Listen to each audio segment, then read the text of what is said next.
Imagine a country where women actually outlives men by almost a decade. Right, which is huge on its own. Yeah, and they stay in school nearly 3 years longer, too. Yeah. But then, they still end up making 37% less money. It's a massive contradiction. It really is. Now, imagine that same exact country somehow cracked the code to becoming the fourth most developed nation on Earth. And doing it without completely destroying the planet in the process. Exactly. So today we are taking a deep dive into a single data set that completely just shatters the rules of global economics. It really does, because we're taught, almost as this, law of physics, that achieving what the UN calls very high human development requires sacrificing the Earth. Right.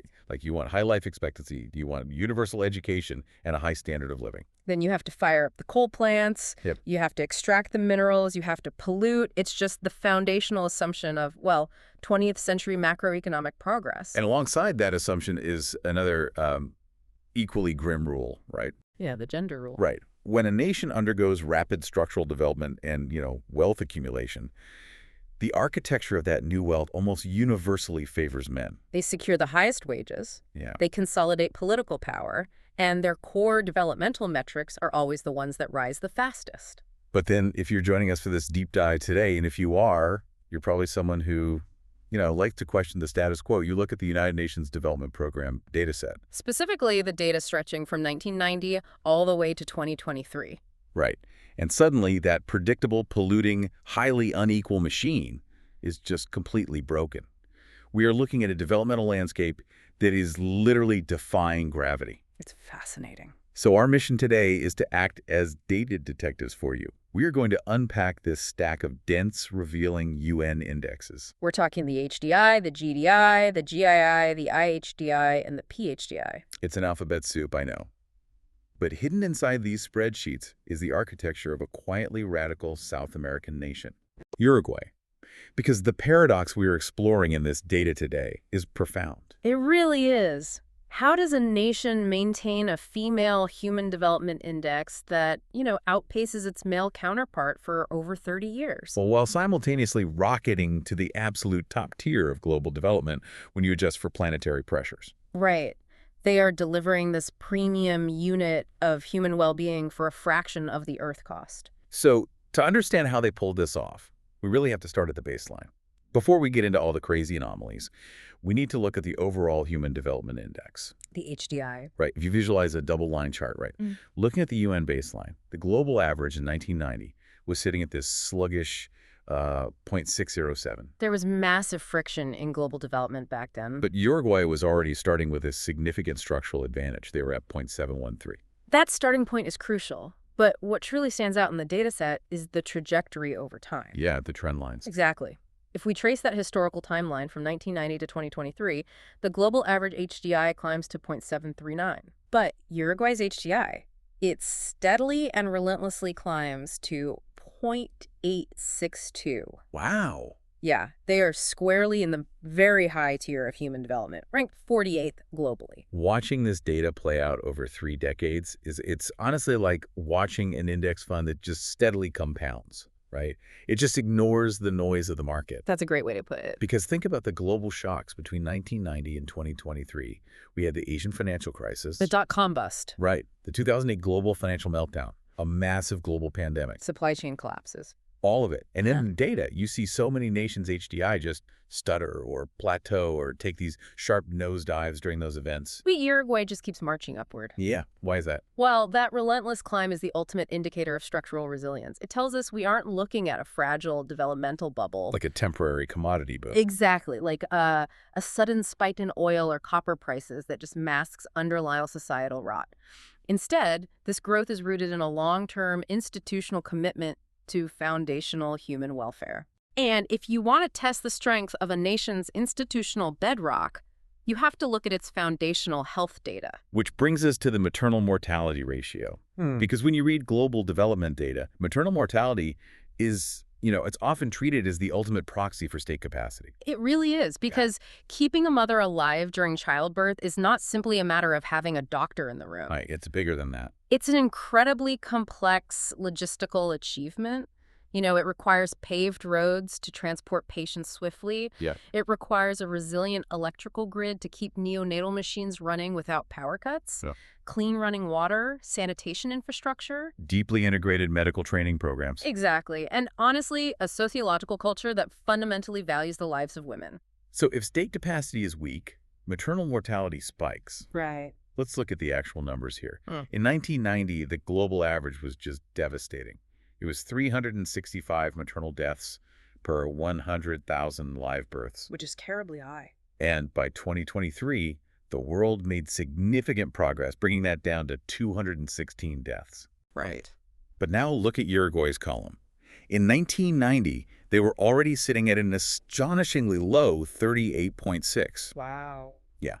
And over the next 3 decades, they engineered a system that drove that number down to just 18.6 by 2023. That is incredible. A maternal mortality rate of 18.6 indicates a highly distributed, incredibly robust healthcare apparatus. Not just centralized then. No, not at all. Yeah. It means the state didn't just build like a few shiny state-of-the-art hospitals in the capital city of Montevideo to serve the elite. Right, they built a localized preventative system. Exactly, a system that catches vulnerable populations before they experience a crisis. It's a shock-resistant baseline. Okay, so they have built this massive, resilient pie of human development, right? Mhm. And the pie is growing steadily. Mm-hmm. But if we dig a layer deeper, this massive anomaly emerges. The question is, who exactly is getting the biggest slice of this growing pie? This is where it gets really interesting. Right, because if traditional models dictate that structural wealth inherently favors men, the data out of Uruguay completely shatters that assumption.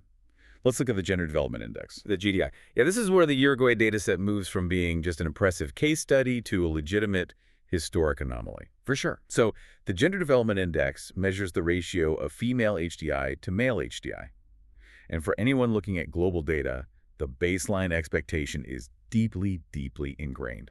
Yeah, for almost all of modern history, across the vast majority of the globe, this number sits below 1.0. Meaning the male HDI is higher. Exactly. Men aggregate more health, they get more education, they make more income. But in Uruguay, the ratio flips. it completely flips. It doesn't just flip, it establishes this multi-generational dominance.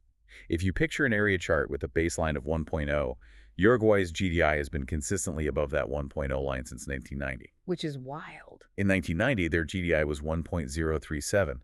Out of the 77 nations tracked for that metric at the time, Uruguay ranked #1 in the world. Number one. #1. And fast forward to 2023, their GDI sits at 1.01 cm, placing them 12th globally.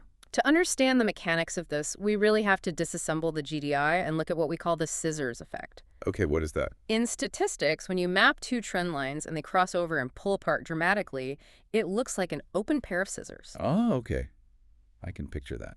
In Uruguay, women are opening the scissors on men in two critical foundational categories of human capital: health and knowledge. Let's start with health, because the gap there is staggering. If you look at a dumbbell plot of this, in 2023, the female life expectancy at birth in Uruguay is 81.92 years. And the male life expectancy is 74.1 years. That is nearly an 8-year gap, almost a full decade of extra life. It's a massive vamp, a longevity dividend. Women are stockpiling in an immense amount of time. And they aren't just living longer, right? They are spending significantly more of those years inside the education system. Yes. The metric we use here is expected years of schooling, or EYS. Basically, if a child starts school today, how many years of formal education does the state expect them to receive? Right. And for males in Uruguay in 2023, the EYS is 16.12 years. Which is a solid metric, honestly. Yeah, it gets a male citizen through high school and through a standard 4-year university degree. But for females, the expected years of schooling is 18.88 years. Wow. Almost 19 years of education. Right. That isn't just finishing an undergraduate degree. That is the statistical equivalent of a master's degree or highly specialized postgraduate training, becoming the absolute baseline expectation for a woman in Uruguay. That's amazing. And even the mean years of schooling, like the actual average years achieved by the current adult population that also favors females, right? Yeah. It's 10.79 years compared to 10.25 for males. Exactly. This phenomenon represents what we call the female lead in human capital accumulation. The female lead. Yeah. Around the world, we are seeing this slow, grinding catch-up where women are trying to close the educational gap. But in Uruguay, women aren't catching up. They establish a dominance decades ago, and they never relinquished it. They are healthier, they live significantly longer, and they are vastly more educated than their male counterparts. Without question. Okay, I have to stop you here, because if you were listening to this, you're looking at this data and coming to the exact same logical conclusion I am. Which is? If women are living almost a decade longer, and they are spending nearly 3 additional years in the education system, acquiring all these advanced degrees, they must run the entire economy. You would think so. Right. I mean, if you outlive, outstudy, and out-credential the competition by that wide of a margin, you should own the boardroom, you should own the parliament, you should be making exponentially more money. It is the most logical assumption you could make. If human capital equals economic power, then Uruguayan women should be the unquestioned economic elite of the nation. But this is exactly where the dataset reveals a massive structural bottleneck. Wait, are you saying all of this education isn't translating to wealth? We have to introduce the hidden asterisk to the Uruguay miracle. We must look at the economic realities versus the accumulated human capital.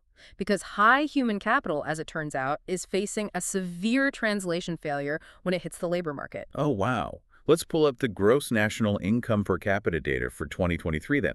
This is the income chasm. Right. Female GNI per capita in Uruguay is $22,306. Male GNI per capita is $35,387. Think about that. Despite their near 19 years of expected education and an 82-year life expectancy, women in Uruguay are earning roughly 63% of what men earn. That is mathematically infuriating. It really is. It's literally like qualifying for the Olympic marathon, training harder than anyone else, having better stamina, flawless technique. But when you arrive at the track, the officials make you wear a weighted vest and start 3 miles behind the starting line. That's a perfect analogy. How does a discrepancy like that even exist in a modern economy? Well, the friction becomes immediately apparent when we look at the labor force participation rate. Okay. In 2023, the female LFPR is 55.48%. The male LFPR is 71.93%. Wait, so a massive percentage of these highly educated, incredibly healthy women simply aren't participating in the formal paid labor force. Yes. Why? Where are they? This highlights a structural economic glass ceiling that persists even in highly developed progressive societies. It speaks directly to the reality of the care economy and unpaid domestic labor. Oh, of course. Think about the demographic reality of Uruguay. If you have a society where people are routinely living into their 80s, you have an enormous elderly population requiring care. Right. And you also have children requiring care. Exactly. So a woman in Uruguay might hold a master's degree, but if the societal infrastructure, cultural expectations, or, a lack of subsidized care facilities requires her to be the primary caregiver, she is pulled out of the formal labor market. So she cannot convert that 18.88 years of education into a $35,000 GNI because she is doing the unpaid labor that keeps the society functioning. Exactly. And even when women do enter the workforce, they often face occupational segregation. Meaning they're pushed into certain types of jobs? Yeah, being pushed toward teaching, nursing, or administrative roles that are historically undervalued and underpaid compared to male-dominated sectors like engineering, finance, or heavy industry. Wow. And we see this exact same translation, failure in political power, don't we? Yes, we do. Let's look at parliamentary representation. In 1990, seats held by women in Uruguay's parliament were sitting at a dismal 6.9%. Very low. And by 2023, they have improved to 26.5%. Which sounds like a victory until you zoom out and realize that 26.5% perfectly mirrors the global average. Right. So despite absolute female dominance in education and longevity, political and economic power remains overwhelmingly male-dominated. Exactly. So we're looking at an incredibly fascinating and, frankly, dangerous tension. You have a female population bursting with capacities, stockpiling health and knowledge, but facing heavily restricted economic opportunity. It is an immense reservoir of untapped economic potential. It is. But from a sociological perspective, it presents a massive puzzle. Think about what we know about macroeconomics. If there is a massive 37% income gap, how does Uruguay prevent this friction from tearing the fabric of their society apart? Because in most nations, severe income disparity leads to a cascade of social collapse, right? Right. Plummeting health outcomes for the poor demographic, deep political instability, a fracturing of the educational system. Exactly. If women are making roughly $13,000 less a year than men, traditional economic models dictate they should be suffering severe health and educational drop-offs due to relative poverty. They should be. They should be dying younger. They should be dropping out of school to work menial jobs. Why aren't we seeing that in the data? How are they surviving that income gap without their core human development collapsing? Which brings us to perhaps the most brilliant piece of policy engineering in the entire data set. To understand how they survive this, we need to look at Uruguay's inequality shield. The inequality shield, I like that. To map this out, we need to introduce a variation of our primary index. We've been tracking the HDI. Now we must look at the IHDI. The Inequality Adjusted Human Development Index. Right. If you're picturing this, imagine a waterfall chart showing how much value gets lost as it flows down. The IHDI essentially calculates the penalty a country takes for inequality. If a nation has a remarkably high overall HDI, but all the wealth, the elite schools, and the state-of-the-art hospitals are hoarded by the top 1%, their IHDI is going to plummet. Right. The index mathematically punishes a country for leaving its citizens behind. And globally, the penalty is brutal. In 2023, the world's average HDI takes a massive, nearly 22% loss due to inequality. That's huge. That means roughly a fifth of global human potential is essentially erased simply because resources are unevenly distributed. But when we look at Uruguay's data for 2023, their HDI only takes a 13.34% loss. Their IHDI stabilizes at 0.747. Wow. Yeah, they're mitigating the damage of inequality vastly better than the global average. But how? If the gender wage gap is 37%, how is their inequality penalty so low? The answer lies in the surgical breakdown of where that 13.34% loss actually comes from.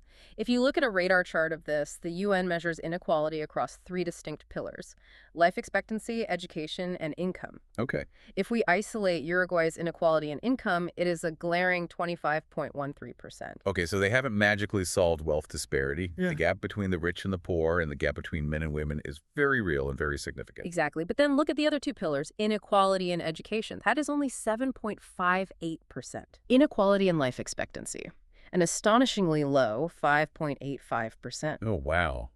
Let me use an analogy here to explain why this is so profound. Think of human development like a ship with three compartments: income, health, and education. I like this. In most countries, these compartments are connected. If the income compartment floods, meaning severe poverty or massive wage gaps, the water spills right over and sinks your health and education compartments too. Right. If you are born poor, you go to a crumbling, underfunded school, and you die a decade earlier than a rich person because you can't afford preventative care. The income gap dictates your entire human experience. But Uruguay built watertight bulkheads. Yes, the income compartment might be flooded with a 25% inequality rate, but the doors are sealed tight. Your health and education stay perfectly dry. This is the architectural definition of an institutional floor. The Uruguayan government has effectively decoupled your wallet from your biological survival and your basic intellectual development. That's incredible. A 25% income inequality rate is met with only a 5.85% life expectancy inequality rate. That does not happen by accident. But wait, are we sure this inequality shield is actually sustainable? Or is Uruguay just running up massive, crippling national debt to pay for this universal health care while their citizens only make $22,000 to $35,000 a year? That's a very fair question. I mean, how do you afford watertight bulkheads? It's a critical point. Maintaining a 5.85% health inequality rate requires a deep, egalitarian, universally accessible healthcare system. Right. It means centralized pharmaceutical purchasing to keep costs down. It means a proliferation of community clinics so rural populations don't have to travel to Montevideo for basic care. Oh, so it's about efficiency, not just throwing money at it. Exactly. It means that whether you are earning the male average of $35,000, the female average of $22,000, or significantly less, the state absorbs the financial shock of illness. Yeah. You will still receive the antibiotics, the maternal care, the chronic disease management required to live to 80. The state absorbs the cost of poverty so the human body doesn't have to. So they isolate the wealth gap.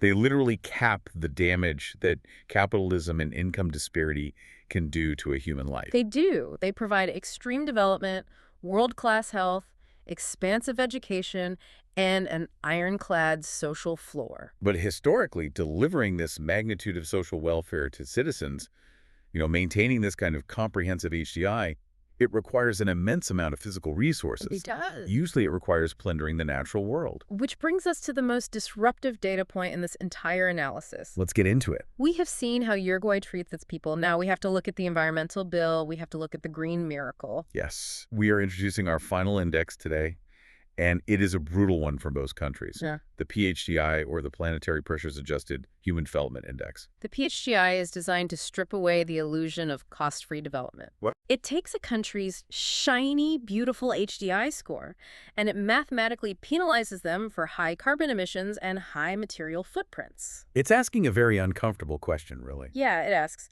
are you wealthy because your society is hyper-efficient and innovative, or are you wealthy simply because you are liquidating the biosphere faster than your neighbors? And globally, when you apply the PHDI penalty, the rankings of very high HDI countries experience a massive reshuffling. Imagine a scatter plot where the diagonal line represents no change in ranking. The countries at the top of the standard HDI list the richest, most developed nations on Earth are almost entirely the biggest polluters, so they fall way below that diagonal line. Right. The global average HEI loss due to planetary pressure is roughly 10%, and many developed nations lose much, much more. But look at Uruguay's data. When you hit Uruguay with the planetary pressure penalty, their difference from their HDI value is an incredibly minor 6.729%. Which leads to a staggering statistical result. In 2023, Uruguay's PHDI value is 0.804. That score launches them up 40 places in the rankings. 40 places. They leapfrog dozens of wealthier nations to become global rank number 4. Let me repeat that for you because it is the thesis of this entire deep dive. Go for it. When you adjust for planetary pressures, Uruguay is the 4th most developed nation on Earth. What we are looking at is a metric of high ecological efficiency.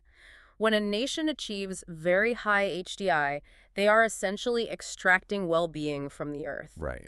Uruguay is delivering a premium unit of human well-being, 80-plus years of life, nearly 19 years of education, low health inequality for a fraction of the Earth cost that other developed nations pay.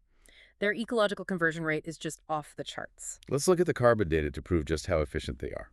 In 2023, Uruguay emitted just 2.298 tons of CO2 per capita. That is production-based emissions. Right. To give you context, the global average is over 4.5 tons, and many highly developed nations in North America and Europe are sitting at 10, 15, even 20 tons per capita. And Uruguay is delivering top-tier human development on just 2.3 tons of carbon. They have completely broken the 20th century rule. They proved that pollution does not equal progress. They achieved the pinnacle of human development without the carbon hangover. It really did. Okay, but how? I mean, this is the part of the data set that requires serious explanation. Did they just stop building things? No. Did they revert to a pre-industrial agrarian society where everyone just reads books in the dark to maintain their high education metrics? How do you get to rank number 4 in PHDI in a modern, industrialized global economy? To answer that, we have to look closely at the historical timeline. We have to drill down into a very specific, jaw-dropping metric from 2013 to 2014. Okay, let's map out the material footprint per capita. This metric measures the actual physical raw materials. Minerals, fossil fuels, biomass, construction materials consumed to satisfy the demands of the economy. Right. If you look at Uruguay in the 1990s, their material footprint hovered around 9.5 tons per person. Which is relatively low. It was. But as their economy grew, as they built those hospitals and expanded those schools to drive their HDI up, their consumption climbed right alongside it. That makes sense. By 2013, it had peaked at a very heavy 27.17 tons per capita. They were following the exact traditional model we discussed.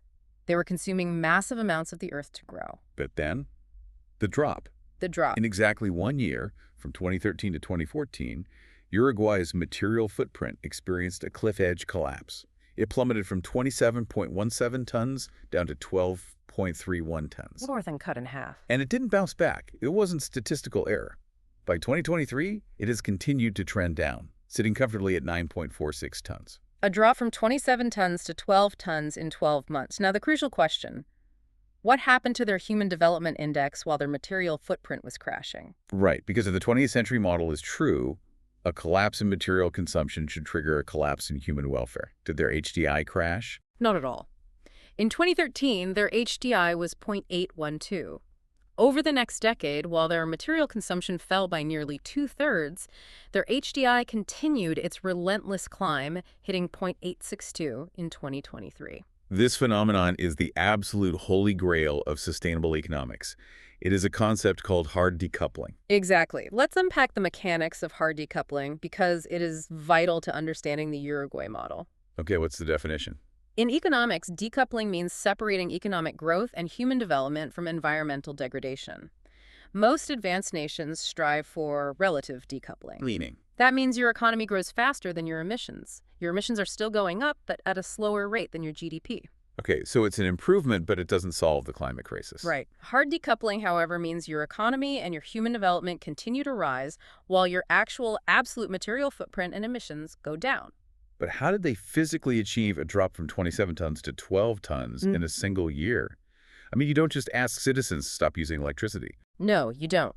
This massive drop wasn't a behavioral shift by consumers. It was a structural, state-driven transformation of Uruguay's energy matrix. Oh.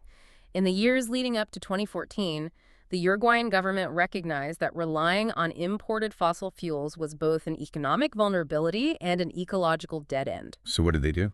They initiated a sweeping, multi-partisan national policy to overhaul their grid. What did that overhaul look like on the ground? It required massive upfront capital investment and, crucially, regulatory certainty to attract private developers. They aggressively shifted their electrical grid away from oil and coal. Pouring resources into renewables, I'm assuming. Exactly. Wind power, solar, sustainable biomass from their agricultural sector, and expanding their hydroelectric capacity. By 2014, these massive infrastructural projects came fully online, effectively displacing fossil fuels from their domestic grid almost overnight. Wow. So they basically flipped a switch on a national scale. Precisely. Today, upwards of 90 to 95% of Uruguay's electricity comes from renewable sources. That is why the material footprint crashed. They stopped importing and burning millions of tons of heavy fossil fuels, but the lights stayed on. The hospitals kept running, the schools remained open. And they executed this without punishing their citizens. That is the political magic trick here. They proved you can shrink your material footprint by two-thirds without demanding that your population accept a lower standard of living. Right. You don't lose years of life expectancy. You don't lose years of schooling. In fact, because the air is cleaner and the energy is cheaper, those metrics actually kept going up. Exactly. The 2014 decoupling cliff is undeniable mathematical proof that a highly developed, modern society can transition to a low-consumption, high-efficiency model in real time. It doesn't take a century. It takes a decade of focused policy execution. So, if we zoom out and synthesize this massive data set we've covered today, stretching from the baseline of 1990 all the way to 2023, we are looking at what we can legitimately call the Uruguay model. It is essentially a three-pillared blueprint for 21st century survival. Let's review those three pillars. Pillar number one is human capital first, and specifically, female human capital. Right. They established a baseline of resilience by creating a deep, deep reservoir of health and highly educated female citizens. Nearly 19 years of expected schooling and 82 years of life expectancy for women. They recognized that the absolute foundation of a resilient society is an educated, healthy population, and they allowed women to lead that accumulation of human capital. Even if the economic structures haven't fully evolved to reward those women with equal pay, the human capital is banked. It exists within the society, making it inherently more adaptable to global shocks. Pillar number two is the institutional floor, the inequality shield. Building the watertight bulkheads. Using universal health and education policy to cap the damage that inherent economic inequality can do. They accepted that while income gaps like their 25% inequality rate might persist in a market economy, those financial gaps cannot be allowed to dictate who gets to live a long life and who gets to learn. They completely severed the link between personal wealth and biological survival. And finally, pillar number three, the hard decoupling. Executing a decisive energy matrix transition to drastically cut their material footprint and carbon emissions while continuing to elevate the standard of living. Proving that leaping to PHDI rank 4 is mathematically possible. You can be hyper-green and highly developed simultaneously. When you fuse those three pillars together, investing in female human capital, building an ironclad social floor, and aggressively decoupling from fossil fuels, It presents a formidable challenge to traditional economic orthodoxy. It dismantles the entire narrative that we have to choose between prosperity and planetary survival. Which brings me to you listening to this. Yeah. The data we just unpacked proves that high-level human development doesn't have to come at the expense of tearing apart society with health and educational inequality. And it certainly doesn't have to come at the expense of plundering the earth. Right. The UN data from Uruguay proves it is practically and politically possible. But the data only shows us what happened and the policy mechanisms behind how it happened. The lingering mystery, the variable we cannot quantify in a spreadsheet, is the will to execute it. Exactly, and that is the question you have to explore for yourself after listening to this. Is the Uruguay model a unique product of their specific geography? Their small population, their abundant access to wind and hydro rivers, and their specific cultural history. Or is this actually a replicable blueprint of political will? Right, a blueprint that the rest of the world, including your own country, is fully capable of executing, but is simply choosing to ignore, because the traditional, polluting, deeply unequal model is just too profitable for the people currently at the top. That is the defining question for the next era of human development. It's all right there in the spreadsheets. We just have to decide if we possess the courage to actually read it and act on it. Keep looking closely at the data around you. You might be surprised what unbreakable rules are actually just choices. Until next time.